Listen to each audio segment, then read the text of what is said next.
Intro muna tayo. Kung bago ka pa lang sa channel ko, pindutin ang notification bell para lagi kang updated sa mga post ko. Huwag din kalimutang mag-subscribe, like, share, and comment sa video ko. Maraming salamat! Hi mga kamarites! Nandito na naman nga palang marites niyong tindera sa munting garden.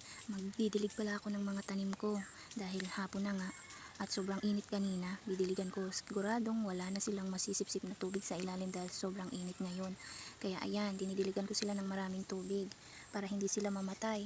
Dahil syempre pag lumaki sila, syempre meron kaming maaani. Kaya ayan, medyo mainit pa nga nung pumunta ako dito, siguro mga 4 PM na yan, pero sobrang init pa din. Pero konti nga lang yung nadala kong tubig, kaya pagkakasyahin ko na lang yung nadala kong tubig dahil nga medyo malayo to sa bahay namin at medyo malayo sa kinukunan ko ng tubig. Kaya isang kuwan lang ang aking dala, isang balding tubig lang. Kaya ayan, pero pagkakasyahin ko na nga yan dahil gawa ng malayo nga ang igiba ng tubig, pagkakasyahin ko na lang yan sa marami kong tanim.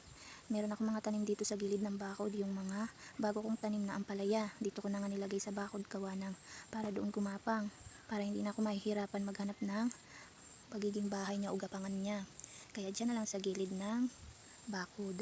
At yung aking mga kamuting kahoy medyo mataba na rin, pero matagal-tagal pa to bago magkaroon ng laman sa ilalim ng lupa dahil 6 months yan.